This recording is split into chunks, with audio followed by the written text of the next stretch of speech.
त्याशी बोलत असताना, वाद घालत असताना त्या माणसाने मराठी कम्युनिटीला शिवी दिली आणि मराठी कम्युनिटीला एकदा शिवी दिल्यानंतर तिथे आमची लोक थांबूच शकत नव्हते.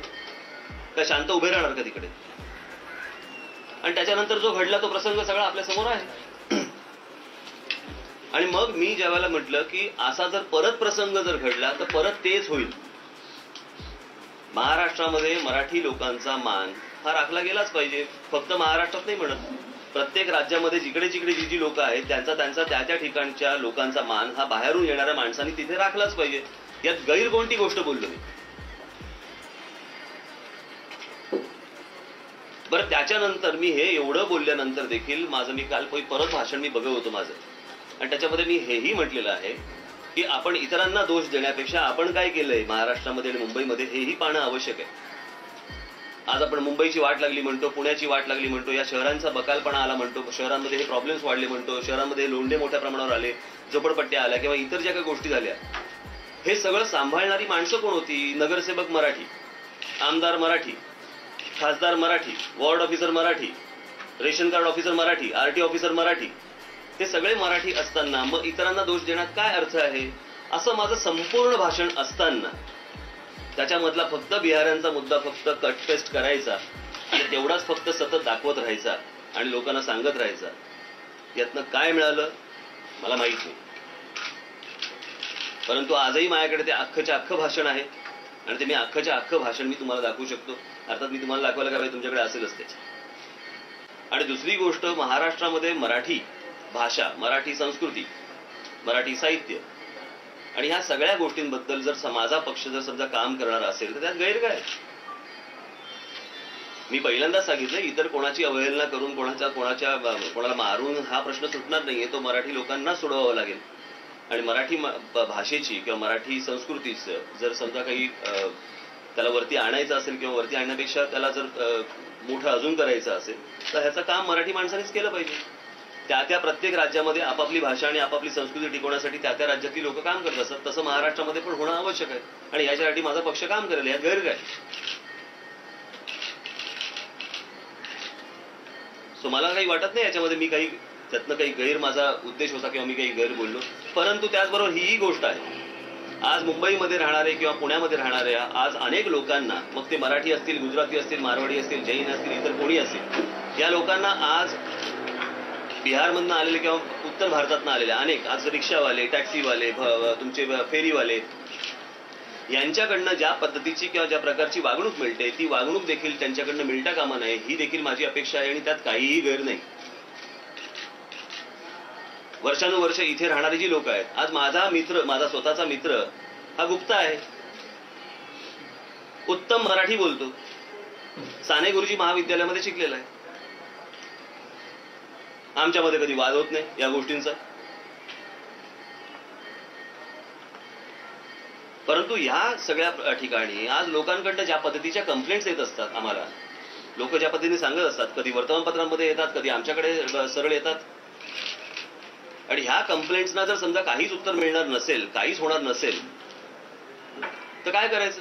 बरं, मी माझ्या स्टेटमेंटवरती इतका हलकल्लोळ झाला की आम्ही पण काही नामर्द नाही होत, आमचे पण हात उठतील. मग आसाममध्ये ज्यावेळेला झालं त्यावेळेला कुठे हात गेले होते? त्यांचे बांधले होते कोणी? ज्यावेळेला खलिस्तानचा प्रश्न ज्यावेळेला चालू होता त्यावेळेला पंजाबमध्ये देखील हाच प्रकार होता, बिहारांची हत्याकांड झाली होती तिकडे. तसं तर इथे काही झालं नाही. परंतु ज्या राज्यामध्ये आपण जातो आहोत त्या राज्यातल्या लोकांचा तुम्हाला मान राखला गेला पाहिजे, यात गैर कोणती गोष्ट बोललोय. आणि जे मी बोललोय ते मला मान्य आहे.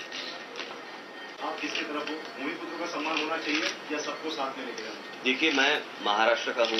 जब मैंने अपनी पार्टी का नाम रखा तब महाराष्ट्र नवनिर्माण सेना रखा. मैं नवनिर्माण सेना इतना भी रख सकता था और मुझे कहीं महाराष्ट्र के बाहर जाने की आवश्यकता नहीं है. जो बरसों से महाराष्ट्र में रहने वाले वो किसी भी जात धर्म के लोग हैं, उनको साथ में लेके जाके ही मुझे काम करना है.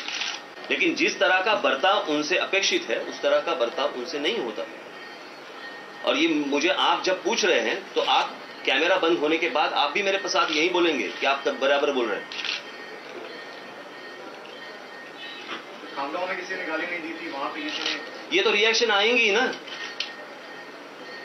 आप ये दिखाना बंद कर दो ना। लेकिन जिस तरीके से आपके खिलाफ जिस तरीके से एफआईआर दर्ज किया गया है, क्या आपको लगता है कि एक तरीके से ये सोची समझी साजिश के तहत आपके खिलाफ एफआईआर दर्ज करवाया गया? नहीं, मुझे एफआईआर का मुझे समझा ही नहीं है। जो वहां पे जो डीसीपी थे जहां पे मैंने बात की, अगर उनको तो पूछिए आप कि इसमें आप मेरे खिलाफ एफआईआर दर्ज करने का मामला क्यों आया, किस लिए आया, इसकी जरूरत क्या थी। यानी कंप्लेंट, एक आदमी की कंप्लेंट के लिए अगर आप किसी के ऊपर अगर आप एफआईआर लेंगे या कोई भी चीज है, तो मैं तो सारे लोगों को भेज दूंगा। ऐसे थोड़ी होता है। देखिए, बात ऐसी है कि हर एक प्रांत में अपनी भाषा के लिए, अपने लोगों के लिए सारी चीजें चलती हैं। जैसे सौरव गांगुली को टीम में लेने के लिए सोमनाथ चटर्जी ने वर्ड डाला था कि नहीं डाला था? इस देश की लोकसभा के सभापति है, उन्होंने फाइनली उसके लिए वर्ड डाला कि नहीं? अपने लोगों के लिए लगता ही है ना हर एक को, इसमें गलत क्या है? लेकिन बिहारियों की पिटाई करने का जो आपका कहना है, उस पर आप अभी कायम नहीं, आप गलत तरीके से पूछ रहे हैं। नहीं, आप बेसिकली क्या मैं अगर उनकी तरफ से इस तरह की बर्ताव हुआ तो, और मुझे लगता है कि इस तरह का बर्ताव होने के बाद सिर्फ मराठी छोड़िए किसी भी कम्युनिटी का आदमी भड़क सकता है। आपका बयान सिर्फ बिहारी लोगों के बारे में है या उत्तर भारतीय लोगों के बारे में? अभी आप बयान मैंने पूरा पढ़ लिया आपके सामने, बराबर है। उस वक्त सामने अगर बिहारी थे उनके बारे में मैंने बात की। अगर सामने कोई भी आए ना, अगर कल महाराष्ट्र में आके कोई मराठी आदमी भी महाराष्ट्रन को अगर गाली दे, उसके साथ भी ऐसे ही होगा ना। आपका मानना है कि ऐसा हो रहा है कि जो लोग बाहर से आ रहे हैं वो महाराष्ट्र? नहीं, मुझे समझा ही नहीं, आप मुझे वो चीज समझ रहे हैं या नहीं समझ रहे। मैं आपको वापिस एक बार वो सीडी दिखाऊंगा कि मैं तुम्हाला कळलं का हो मला काय ते मला ते कळते, पण you are confusing the issue now. काही संबंध आहे त्याचा? आपने जो कहा कि जो आप हाइपोथेटिकली कह रहे हैं कि अगर किसी कोई बैडली उस वक्त जैसे हुआ उस तरह की बात अगर वापिस हुई तो ये वापिस होगा। तो मैं क्या पूछ रही हूँ, क्या आपका मानना है कि ऐसा हो रहा है एक, और आपको लगता है कि जो आप जो कह रहे हैं महाराष्ट्र है बम्बई में हमारे, उनको क्या नौकरी नहीं मिल रही है या कुछ मतलब कुछ इधर कम प्रॉब्लम है? जी बिल्कुल है, अभी मुझे लगता है जी बिल्कुल है, इस तरह की बातें हैं। एक साल पहले जब आपने पार्टी निकाली थी तो आपने ऐसे शब्द नहीं कहते, आप सबको साथ में लेकर जाने की नाही, मला असं वाटतं मी परत 19 मार्चचं भाषण तुम्हाला ऐकवतो। महाराष्ट्राच्या अस्मितेच्या बाजूने खिलाफ, त्याच्या विरुद्ध कुठचीही गोष्ट मी सहन करणार नाही, हेही त्याच्यामध्ये वाक्य होतं। मी काय बोलतो ना हे मला नक्की माहिती असतं, कल्याण की घटना का जिक्र पण तेव्हा नव्हता झाला, आता झाला।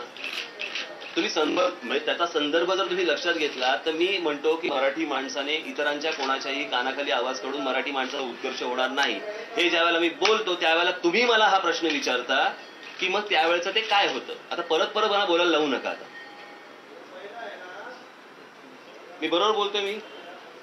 आपके बयान के बाद में तरीके से संजय निरुपम और बिहारी नेताओं ने रिएक्ट किया है, उसको लेकर आपको क्या कहना है? वो नहीं, तरीके से रिएक्शन है, क्या वो अपमान नहीं है? तो आपका अपमान नहीं किया? मैं इसमें बात इंडिविजुअल की है ना, बात कम्युनिटी की नहीं। वो अगर मेरे खिलाफ कुछ बोल रहे हैं वो ठीक है, लेकिन अभी क्या है प्रॉब्लम होगी उनका, कांग्रेस में भी उनको कोई नहीं पूछ रहा है, तो नेता बनने के लिए कुछ ना कुछ तो अपॉर्चुनिटी तो चाहिए उनके लिए। आपको लगता है आप नेशनल लेवल पे अब नहीं बाबा, मेरे को कुछ नहीं नेशनल लेवल पे। नॅशनल स्टेटस काय तुमचा राष्ट्रीय स्तरावर तुम्ही फेमस झाला, कोण बोलते माझ्या ते बाजूला हो रे. नवीन राष्ट्रीय स्तरावर प्रसिद्धी एन्जॉय करता काय म्हणजे? नाही पण मी त्याच्यासाठी म्हणून मी कधी कुठची अशी गोष्ट केली नव्हती. मी मला जे हवं ते मी बोललो होतो. आता ह्याच्यावरती मी काही लालू प्रसादना फोन केला नव्हता की मी असं बोलणार आहे, आता तुम्ही पण असं बोला म्हणून.